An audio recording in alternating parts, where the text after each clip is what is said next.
G'day everybody and welcome back to a brand new video here on the YouTube channel. And with the 2024 AFL season coming to an end, it is a very sad time, but finals are just around the corner, and today I'm going to be going through my official predictions for the 2024 AFL Finals Series. Now if you guys do go on to enjoy this video, could you please show me that by liking the video, subscribing to the channel if you're new, and of course hitting that notification bell so you can be notified when new videos are coming out. And enough wasting your time, let's get straight into it. First up, we've got Port v Cats at the Adelaide Oval for the qualifying final. Port Adelaide finished in second place with 16 wins, while Geelong finished in third place with 15 wins. The Cats actually started off the season being premiership favourites, with them starting the season 7-0. Port Adelaide only won 4 out of their first 6 games, with them losing to 2 teams who didn't even crack the top 8 this year, being Melbourne and Collingwood. Port Adelaide will have to find a good replacement for Dan Houston, as he is out with suspension and will not play a single game during the finals. The Cats though will officially have Sam DeConing back after being out with a foot injury.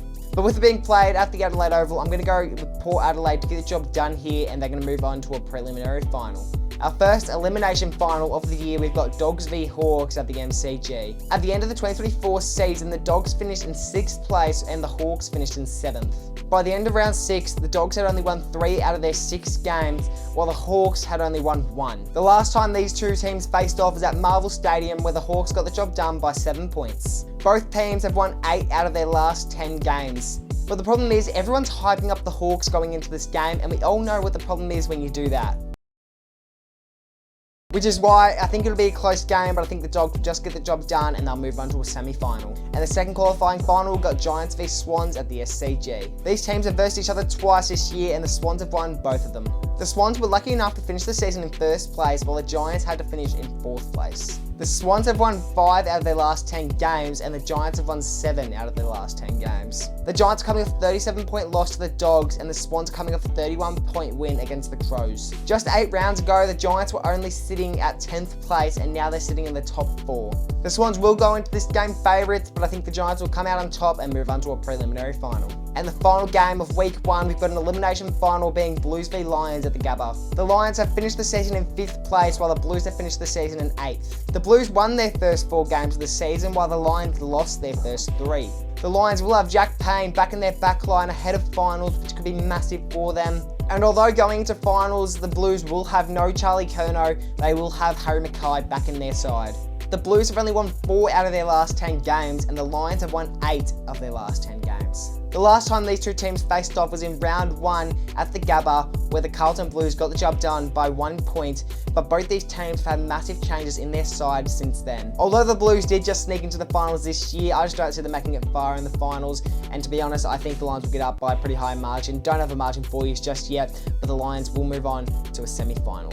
Moving on to the semi-finals, we got Swans v Lions at the SCG. The Lions coming fresh off a win against the Blues, while the Swans are still recovering from their loss against the Giants. The Lions did not have the chance to play at the SCG during the 2024 season, and the Swans got to play there 10 times and 11 including finals. Tom Papley should be back in the Swans side by then, as well as Justin McInerney. The last time these two teams faced off was at the Gabba, and the Lions got the job done by 2 points. I could tip the Lions for this one, but quite frankly, they're just not going to get up against the Swans at the SCG, and I'm going to go the Swans on this one, and they'll move on to a prelim final. Next game, we've got Cats v Dogs at the MCG. These teams recently faced off in round 19 at GMHBA, where the Dogs won the game by a massive margin of 47 points. The Cats will obviously be coming off a loss, while the Dogs will be coming off a win. Including finals, the Dogs have played at the MCG only 3 times this year, and the Cats have played there 6 times. But I think basing it off recent form, I think the Dogs will get the job done here and move on to a prelim final against the Giants. And now the finals that decide who makes the granny, we've got the prelim final predictions. First, we've got Giants v Dogs at the SCG. The Dogs were obviously lucky enough to win their last 2 finals in 2024 to move on to a prelim final,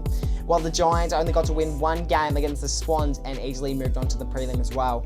Obviously, both teams do have some pretty strong forwards, with the Dogs having players like Sam Darcy, Cody Waitman and Jamari Eagle-Hagan, while the Giants have Aaron Cabman, Toby Green and this year's Coleman medalist Jesse Hogan. But a lot of the time, the prelim finals aren't actually that close as people would think, and I think the Giants will get over the line here by over 30 points. And the second prelim final, we've got Port v Swans at the Adelaide Oval. These two teams easily have the best midfields in the competition, with Port Adelaide having Zach Butters, Connor Rosie and Jason Horn-Francis. But the Swans have Errol Goulden, Isaac Heaney and Chad Warner. Port Adelaide have the unfair advantage as they have had a week to rest while the Swans have played 2 games of footy in a row. The Swans haven't won a prelim since 2022 and Port Adelaide haven't won a prelim since the year 2007. Just a few weeks back, Port Adelaide were able to thrash the Sydney Swans by a margin of 112 points, and I think something similar will happen here, and I think they'll get up by 50 plus and move on to the grand final. And there we go, we have our grand final matchup, Giants v Port Adelaide at the MCG. If you're basing it off what we saw at the start of the season, this was probably not the grand final matchup we were thinking. Throughout the entire season, there has not been one situation where neither of these teams have been in the top 8. At the end of the home and away season, the Giants finished at 4th place on the ladder with them having 15 wins, while Port Adelaide sat at 2nd place with 16 wins. The Giants do have Tom Green and Lachie Whitfield who average 30 disposals a game, and Port Adelaide have Zach Butters who is averaging 28 disposals a game. I think based off how close the point system was on the ladder this year, I think we've got another close grand final on our hands. But in my opinion, the 2024 AFL Premiers will be the GWS Giants and Lachie Whitfield will win the Norm Smith Medal of 2024. And that does wrap up my 2024 AFL Finals predictions. Now, if you weren't happy about it, leave me a comment below of who you guys think will be the Premiers in 2024. And I'll see you guys in the next one. Peace.